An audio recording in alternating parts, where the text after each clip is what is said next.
Yeah, pretty excited about the Starship Launch 4. That was great. I think that was sort of like a 20% lucky outcome, because both the booster has soft landing and the ship had a soft landing in the ocean. So we got a lot of great data, and unless something comes up that we think is problematic, we'll try to bring the booster back and catch it with the giant Mechazilla arms. And we definitely want a rocket to reach Uranus. That's it's a stretch goal to reach Uranus, but definitely something we think we should aim for.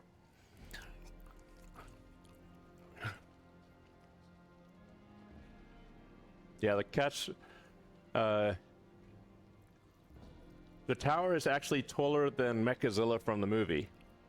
So, giant Mechazilla arms will catch this, aspirationally, catch this gigantic rocket. It's going to boost back. I mean, like, excitement is guaranteed. Success, not necessarily, but it won't be boring.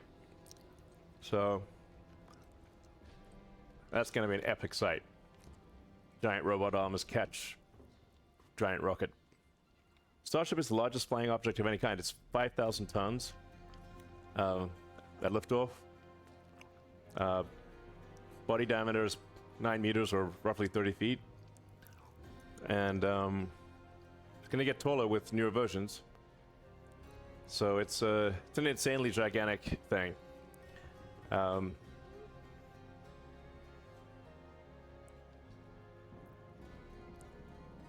When we first started figuring out the Starship design, it seemed utterly insane. And now it's gone from utterly insane to merely late.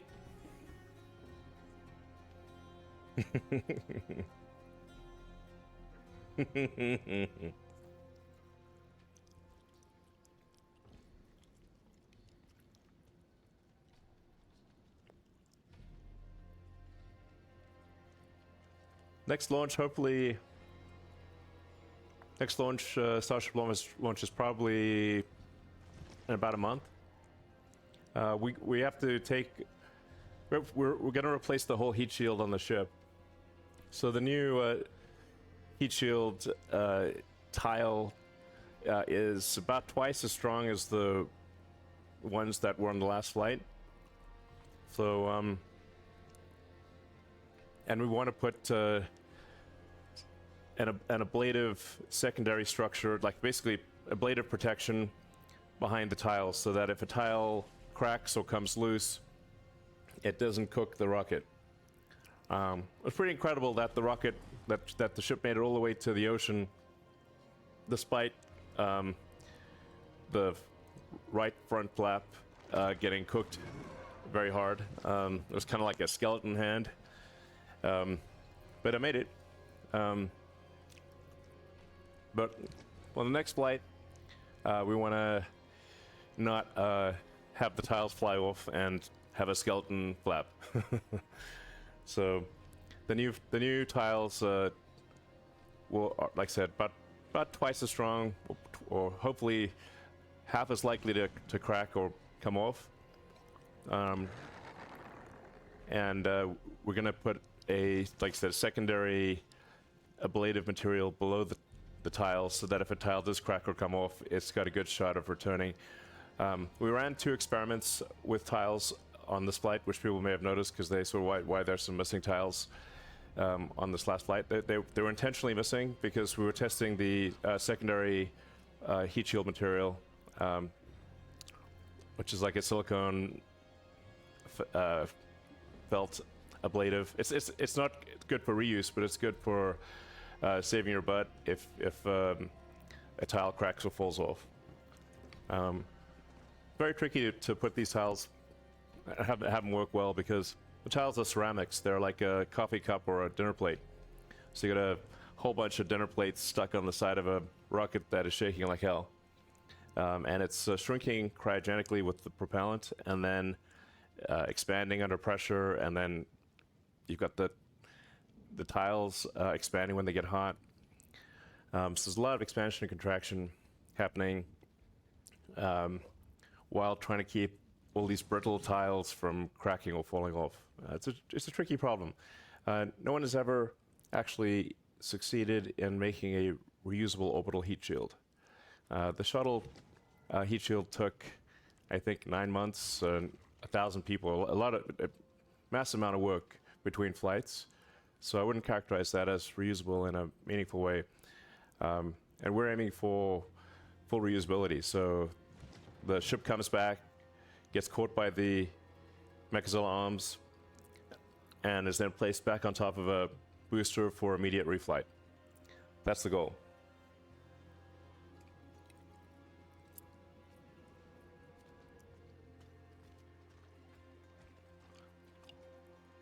I don't know why the plasma was purple. I always like pretty much every color.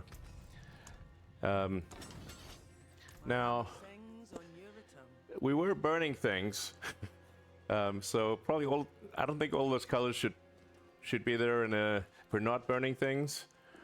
But it's still going to be quite the light show. And what you're seeing with the Starship coming back in is just exactly what the camera sees. So there's no post-production, there's no editing, nothing. That is the live stream from the camera. It's what you would see if you looked out the window. It does look awesome. So yeah, I'm pretty fired up actually. I was really walking on clouds after the Starship launch. SpaceX team did an amazing job, and we're really doing things that have never been done before. So the key to making life multiplanetary and being a true spacefaring civilization is full and rapid reusability, so that you don't have to get a new rocket every time you want to fly somewhere. Now, we live on a planet where the gravity Earth's gravity is high, and we have a dense atmosphere. So if this was a video game, it would be set on extreme difficulty. So, like, it's very extremely difficult, but not impossible. So, I'm confident it will work. Just a question of how many attempts we need to make it work, and then make it work really well. And then for building a city on Mars, you need thousands of ships, because you can only go to Mars every 26 months. So Earth and Mars are the planets basically align every 2 years. And you've got a short window of a couple months to launch from Earth. So you need thousands of ships if you're going to build a city. And then the ships can only come back, best case, every 2 years, but realistically, more like every 3 or 4. So, in order to build a city on Mars, let's say if you're aiming for 1 million, whatever's, I'm not sure what the right number is for being self-sustaining, but I think it's maybe on the order of 1 million people, and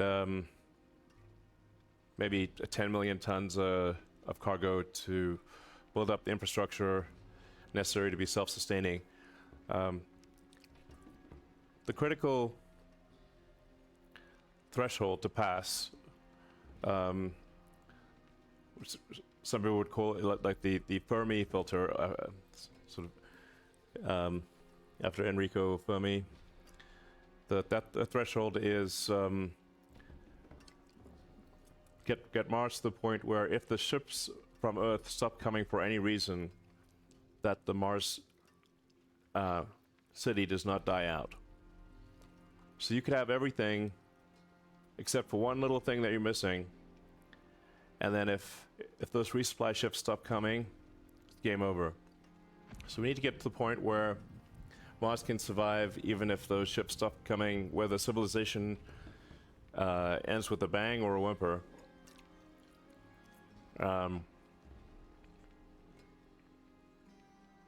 That's the purpose of SpaceX. make life multiplanetary. Make life multiplanetary, the probable lifespan of civilization is dramatically greater, and we can go from eventually from this solar system to other star systems and maybe discover many long dead alien civilizations. I think it'd be very exciting.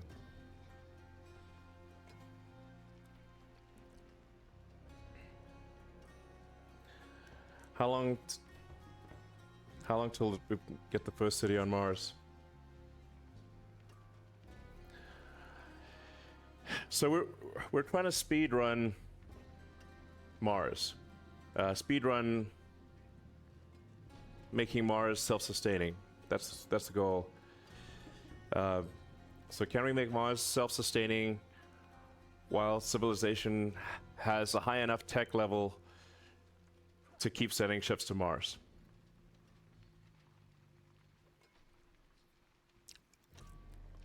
That's what it comes down to.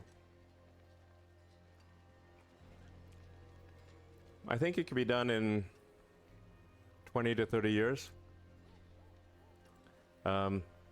If you have an exponential increase in ships going, it's 20 years. But I tend to be optimistic about time, so maybe it's 30 years. Hopefully not 40 years.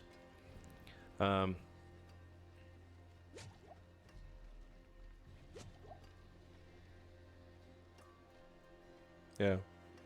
And we'll do the moon too. So the moon will do the moon along the way. The moon's basically in the backyard compared to Mars. But Mars is obviously Mars is a real planet, and has a lot more resources than the moon. And it's much more likely that if something were to happen to Earth, Mars is more likely to survive than a moon city, because you can shoot a moon base from Earth. It's very hard to shoot a Mars base from Earth. So Mars is more likely to survive than the moon if there's some, like, global thermonuclear war.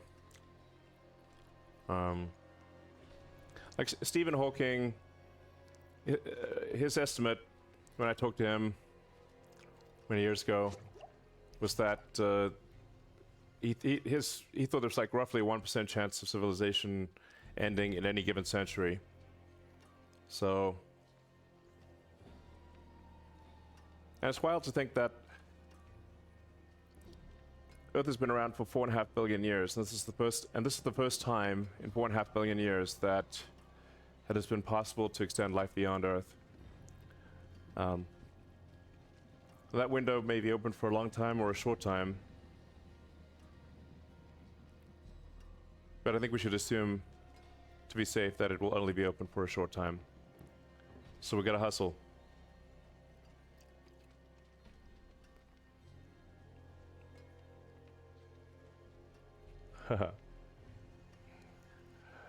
What do I think of 3D printing?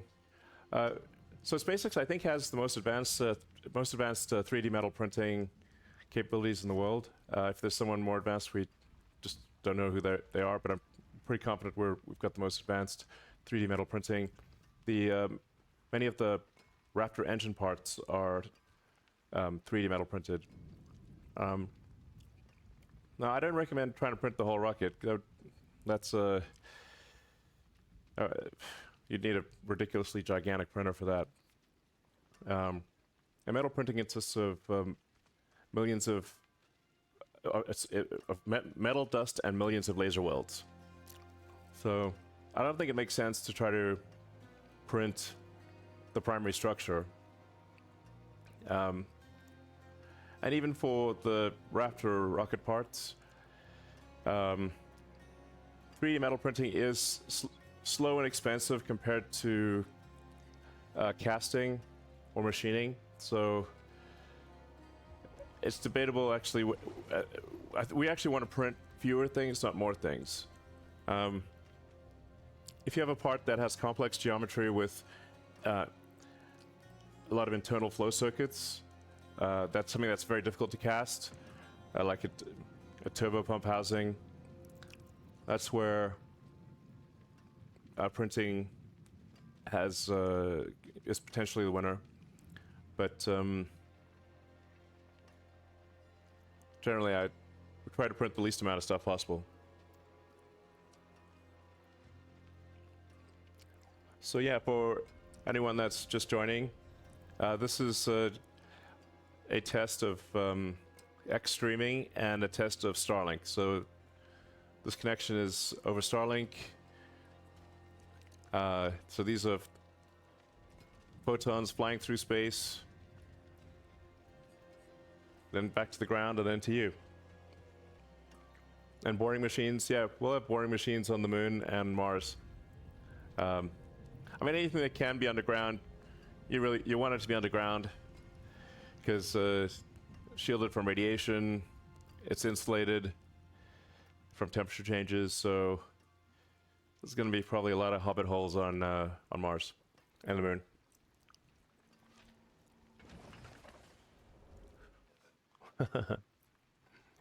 Yeah, mosquitoes.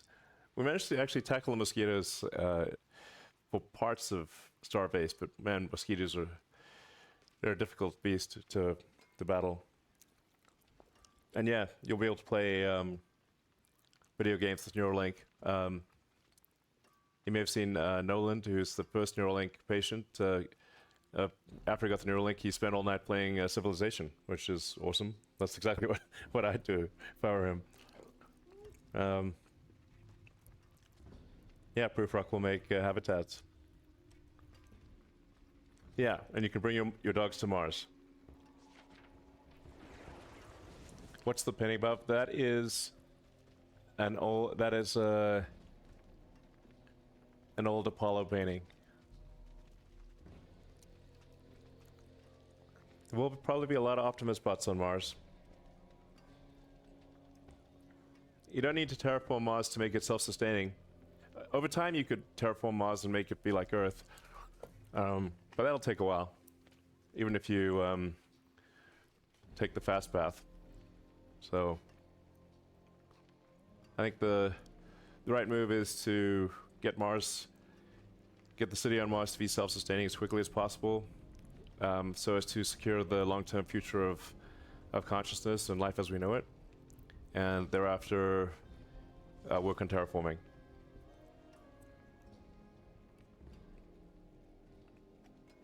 First SpaceX flight to Mars. I think within 3 years, I think we'll launch the first Starship to Mars in less than 3 years, and things will really go exponential from there. So, send a few ships on the first Mars rendezvous, which is Earth and Mars align every 2 years. So send a few ships first time, maybe 3. Confirm that they can land well, and then crank it up from there. Then go to, I don't know, 20 or 30 ships in the second rendezvous, 100 on the third, and try to get to 1,000 ships going to Mars every rendezvous, so every 2 years, as quickly as possible. I have not played the Terraforming Mars board game, but it sounds like something that would appeal to me. And yeah, you can terraform Mars while people are there. Terraforming Mars mostly consists of warming it up, which you can do with solar reflectors in orbit, or just a lot of thermonuclear explosions.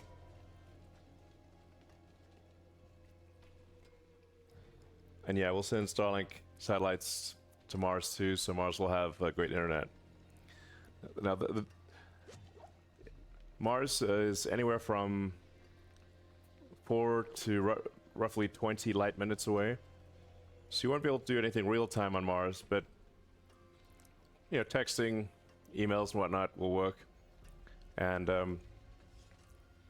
you could synchronize the internet, the Earth internet on Mars. It'll just be with a 4 to 20 minute delay.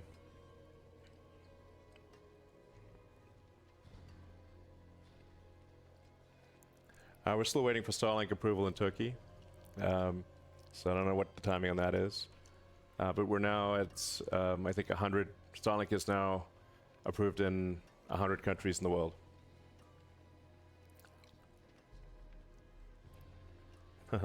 Fish license. We do need a fish license. That's a great Monty Python sketch.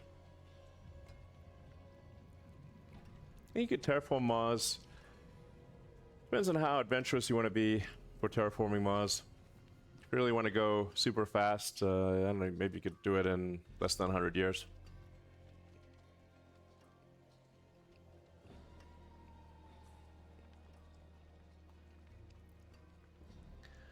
And not everyone needs to go to Mars. Obviously, there's figure out of the 8 billion people on Earth, maybe 1 million might want to go. So it's not going to be a luxury destination, not for a very long time. So, you know, the sales pitch for Mars would be kind of like the apocryphal Shackleton ad, which is it's dangerous, cramped, uncomfortable, a tough life, some chance you'll die. Who's in? So, yeah, Mars will be tough sledding for a while. But like I said, important for ensuring the long-term survival of consciousness.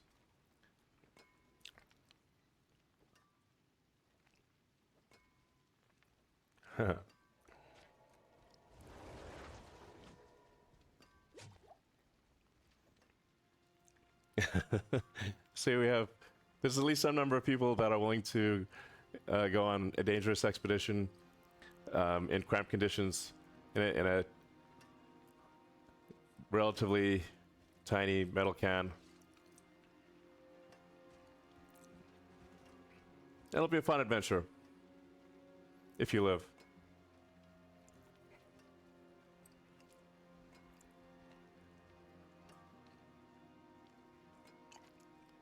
Yeah, I've been asked a number of times, do I want to die on Mars? I'm like, well, I do want, you know, I'm gonna die somewhere. Sure, why not die on Mars? I just don't want to die on impact.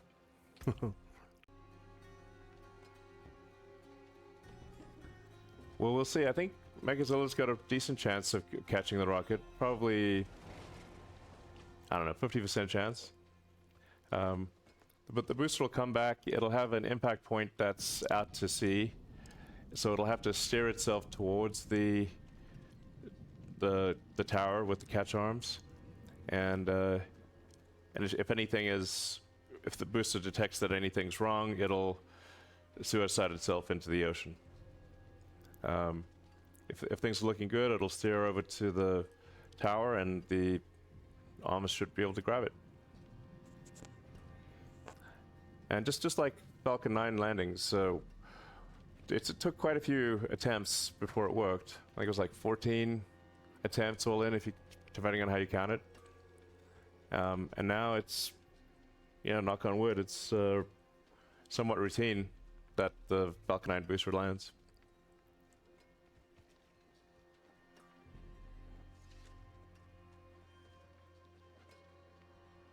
It'll be exciting to watch. Excitement guaranteed.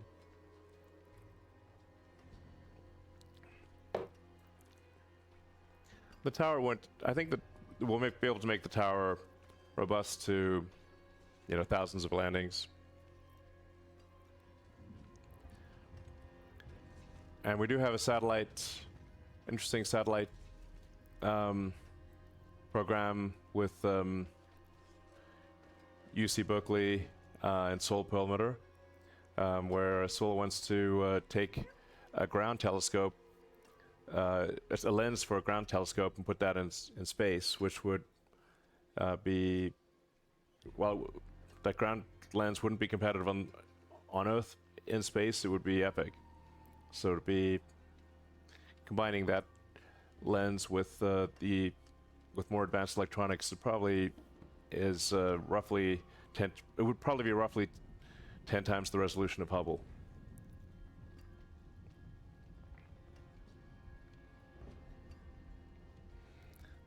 I have heard of dog Wi-Fi hat, dog whip hat. So yeah, the reason we want to put the Starlink, next generation Starlink satellites lower is that if a satellite does die out, then if you're lower in the atmosphere, it'll deorbit and burn up fast, and the atmosphere ends up kind of like a orbital cleaner. And the lower you are, the faster it'll sort of clean up a dead satellite. Yeah, Flight 5 is hopefully about a month away. Flight 5 of Starship hopefully a month away. So the question is, how will Starship overcome fuel, boil off, and thermal issues on deep space missions? Well, first of all, Starship actually is mostly oxygen. The propellant is about 77% liquid oxygen, 23% liquid methane. You only really need the header tanks to have propellant for landing. So you do Mars transit with the main tanks, and then the header tanks, which are well insulated, will be what's used to land on Mars. And how long before Florida gets to see a Starship launch? We were aiming to have Starship launch capability out of Florida around the middle of next year. So hopefully first launch before the end of next year. Earth to Mars Starship Flight would be about 6 months. Eventually you could probably get the trip down under 3 months. Mars is pretty far. So my guess is eventually it gets down to maybe a couple months. One of the questions was, did we consider other designs for Starship? Yeah. So Starship went through, I forget how many iterations before it got to its current form. There's a lot of ways to solve the problem of full and Raptor usability. And Starship was going to be a carbon fiber, like the primary material was going to be carbon fiber, high-end carbon fiber, and the propellant was going to be hydrogen on the fuel side, always oxygen on the oxygen side. And hydrogen is just, well, it's way too much of a pain in the ass. You can get about the same delta V with hydrogen, with the hydrogen stage as you can with a methane stage. So you can get high performance methane engine can get to an ISP up of around 380 seconds. But it's about the vehicle is about half the size of a hydrogen fueled vehicle. So when you get to very big rockets, the limitation is the volume of the rocket. Like, how big is it? What is the biggest thing you can move around? And for a given amount of volume, hydrogen is actually not efficient. A methane rocket is more efficient than hydrogen, and methane is cheap and easy, and hydrogen is expensive and difficult. So that's why I switched us from hydrogen to methane. And then we were using an advanced carbon fiber for the primary structure, but we were not making progress. So we were having trouble even making a small cylinder section of the super expensive carbon fiber, which was about $120 a kilogram. And I was like, well, at this rate, I'll be dead before this rocket is completed. So I switched us to steel. I thought it was like a pretty good bet, because the original Atlas rocket was stainless steel, so I knew it couldn't be that bad. And unlike, say, aluminum, lithium, or carbon fiber, you can weld steel outdoors. It's very easy to join. And stainless steel has actually increases in strength at cryogenic temperatures. So you can get around a 50% strength increase, if not more. And when both the fuel and the oxidizer are cryogenic, so you get that advantage in both fuel and oxidizer. Unlike, say, in Falcon, where the fuel is rocket propellant grade kerosene. It's basically refined jet fuel, but it's more or less a room temperature fuel. So with kerosene or RP1, you will not get the cryogenic bonus, but with methane you will. Then the high temperature capability of steel is much better than aluminum by a lot.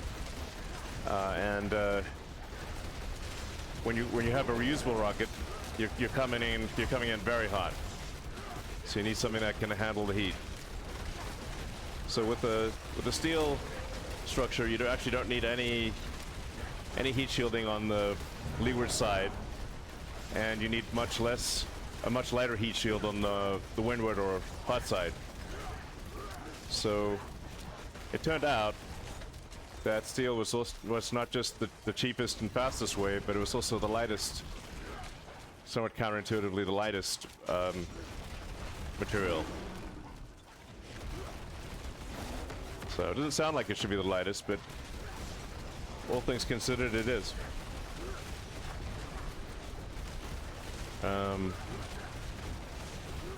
And then the booster, the reusability of the booster is more or less a scaled up Falcon 9 using grid fins and propulsive landing, with the big difference being that it gets caught by the tower instead of landing on a landing pad.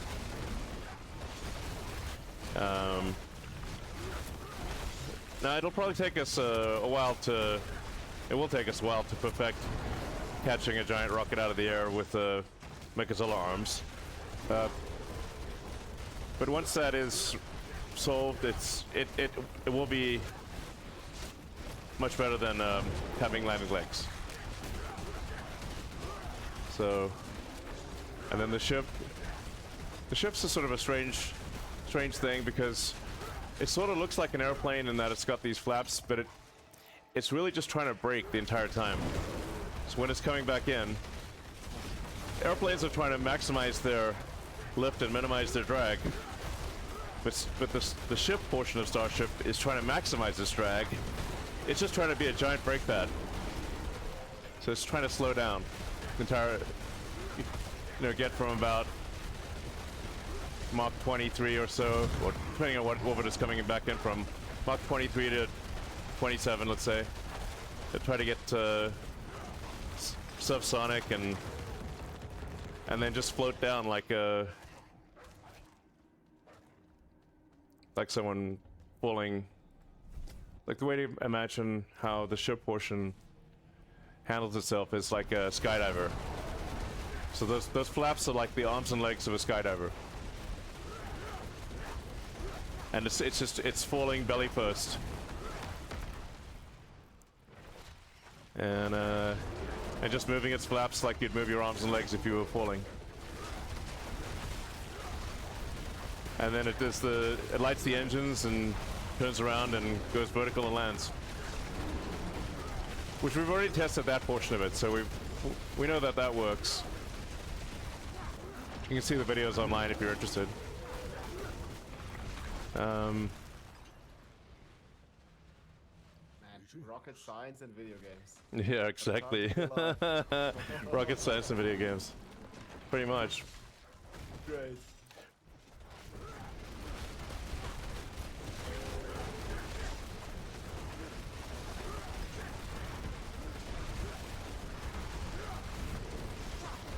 I think we'll be able to get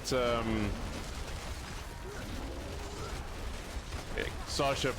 A stretched version of Starship should be able to achieve a 200-ton payload to orbit with full reusability.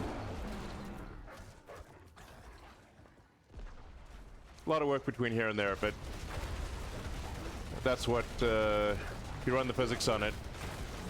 200 tons, fully reusable is possible.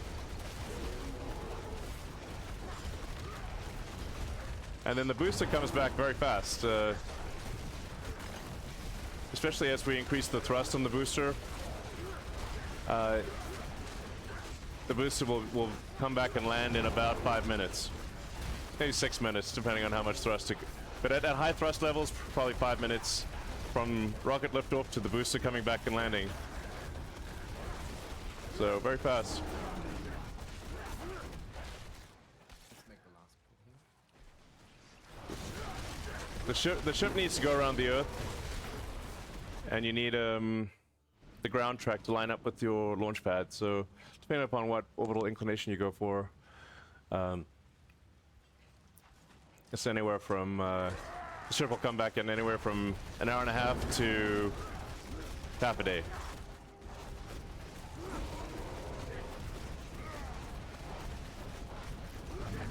Once it's in low Earth orbit, it circles the Earth every 90 minutes.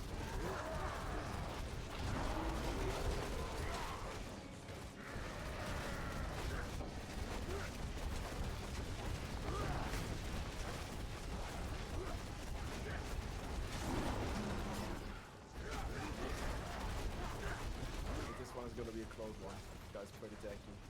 Yeah, it really is. We'll see. It's a pretty safe fight, at least.